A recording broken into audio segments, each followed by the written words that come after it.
Assalamualaikum warahmatullahi wabarakatuh. Perkenalkan, nama saya Sri Mursiti Fatimah dengan NIM 15036620080. Pada kesempatan kali ini, saya akan mempresentasikan tentang strategi atau model pembelajaran pada mata pelajaran konstruksi jalan dan jembatan. Pembahasan yang akan dibahas yaitu yang pertama ada mata pelajaran, lalu yang kedua ada strategi atau model pembelajaran, dan yang ketiga ada metode dan media pembelajaran. Yang pertama yaitu mata pelajaran konstruksi jalan dan jembatan. Sebelum memasuki tentang penjelasan materi pelajaran konstruksi jalan dan jembatan, kita akan membahas tentang SMK dan jurusan DPIB. Jadi, apa sih SMK? SMK atau Sekolah Menengah Kejuruan adalah lembaga pendidikan yang dimaksudkan untuk mempersiapkan peserta didik dalam memasuki dunia kerja sesuai dengan kompetensi.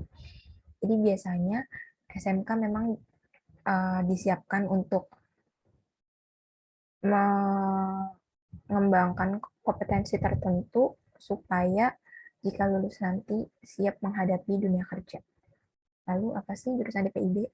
Jurusan DPIB atau Desain Permodelan dan Informasi Bangunan merupakan kompetensi keahlian yang mempelajari ilmu tentang konstruksi bangunan, pengukuran tanah, gambar konstruksi menggunakan aplikasi, konstruksi jalan dan jembatan, RAB, dan lain-lain.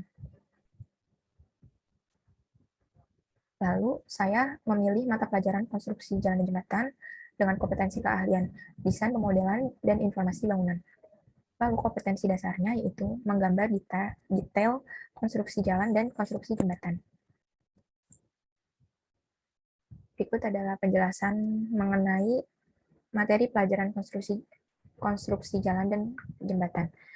Konstruksi jalan dan jembatan merupakan salah satu mata pelajaran yang terdapat di SMK pada kompetensi keahlian DPIB. Mata pelajaran konstruksi jalan dan jembatan mencakup materi tentang dasar-dasar konstruksi dalam lingkup jalan dan jembatan yang berisi tentang jenis-jenis jalan dan jembatan pada konstruksi bangunan, kesehatan dan keselamatan kerja, serta dapat menerapkan pada pekerjaan konstruksi jalan dan jembatan. Salah satu contoh materi dasar berupa jenis, spesifikasi, serta klasifikasi jalan dan jembatan sampai dengan tahap perancangan dan pembuatan maket atau miniatur. Pada mata pelajaran konstruksi jalan dan jembatan, terdapat kompetensi dasar yang sudah disebutkan tadi, yaitu menggambar detail konstruksi jalan dan jembatan.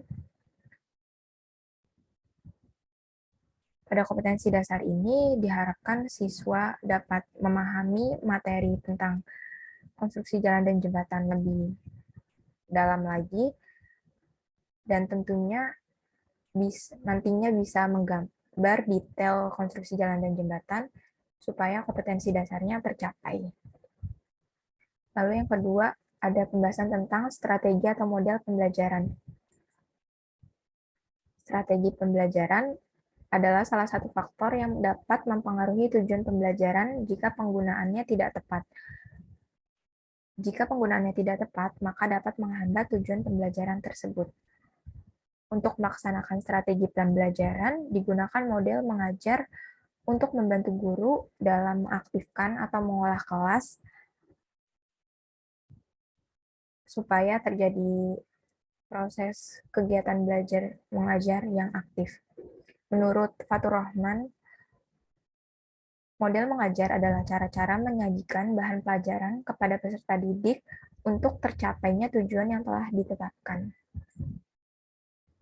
Lalu, strategi atau model pembelajaran apa yang cocok untuk materi pelajaran konstruksi jalan dan jembatan? Menurut saya, strategi atau model pembelajaran yang cocok, yang pertama yaitu ada project-based learning, dan yang kedua ada model pembelajaran langsung atau direct instruction. Project-based learning yaitu metode yang sesuai dengan mata pelajaran produktif dan menambah gaya tarik siswa dalam kegiatan pembelajaran konstruksi jalan dan jembatan.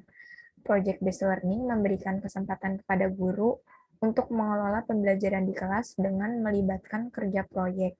Kerja proyek membuat tugas-tugas yang kompleks berdasarkan kepada pertanyaan dan permasalahan atau problem yang sangat menantang dan menuntut siswa untuk merancang, memecahkan masalah, membuat keputusan, melakukan investigasi, serta memberikan kesempatan kepada siswa untuk bekerja secara mandiri. Hasil proyek yang dimaksud itu dapat berupa desain gambar yang nantinya akan diberikan oleh guru. Lalu manfaat dari project based learning ini adalah membuat siswa menjadi aktif, mengembangkan kemampuan berpikir siswa, pembelajaran menjadi lebih interaktif, guru berperan sebagai fasilitator, dan memberikan kesempatan siswa untuk mengolah sumber atau bahan ajar untuk menyelesaikan tugas, serta memberikan pemahaman konsep secara lebih mendalam. Lalu selain project-based learning, model pembelajaran langsung atau direct instruction juga menurut saya cocok untuk diterapkan pada mata pelajaran konstruksi jalan dan jembatan. Menurut Sofan Amri dan Liv Khairu Ahmadi menyatakan bahwa model pembelajaran langsung atau direct instruction merupakan salah satu model pengajaran yang dirancang khusus untuk mengembangkan belajar siswa tentang prosedural dan pengetahuan deklaratif yang terstruktur dengan baik dan dapat dipelajari selangkah demi selangkah. Model pembelajaran ini dapat membantu siswa untuk mempelajari keterampilan dasar dan memperoleh informasi yang diberikan atau yang diajarkan oleh guru menggunakan peragaan dan penjelasan guru, lalu digabung dengan latihan dan umpan balik siswa untuk mendapatkan pengetahuan dan keterampilan nyata yang dibutuhkan. Lalu yang ketiga ada metode dan media pembelajaran. Metode pembelajaran yang cocok digunakan untuk mata pelajaran konstruksi jalan dan jembatan ini menurut saya ada 3, yaitu metode tanya-jawab, metode latihan atau drill, dan metode cooperative learning. Metode tanya-jawab yaitu metode mengajar yang memungkinkan terjadinya komunikasi langsung bersifat two-way traffic antara guru dan siswa. Jadi dalam metode tanya-jawab terjadi komunikasi dua arah antara guru dan siswa. Jadi tidak hanya guru yang aktif, tetapi siswa juga aktif.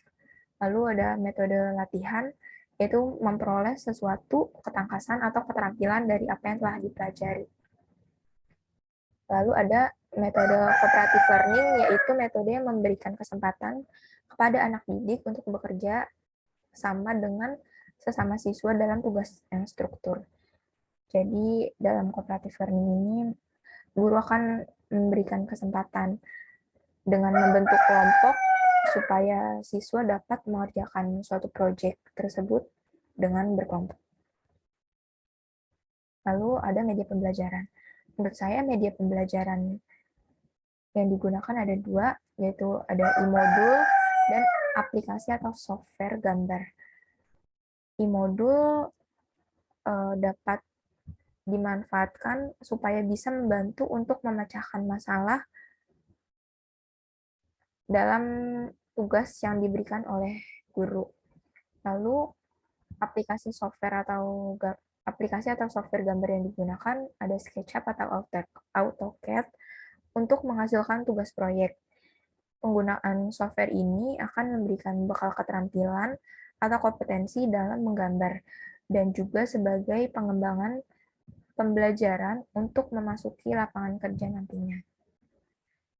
Kalau menurut pengalaman saya ketika saya SMK, dalam mata pelajaran konstruksi jalan dan jembatan, di akhir semester saya diberikan tugas kelompok oleh guru saya, yaitu dengan mendesain jembatan sesuai dengan pemikiran dari kelompok kita. Jadi kita nanti dikembangkan sendiri melalui gambar yang kita gambar dengan SketchUp atau AutoCAD. Sekian presentasi dari saya. Jika ada kekurangan, mohon maaf. Wassalamualaikum warahmatullahi wabarakatuh.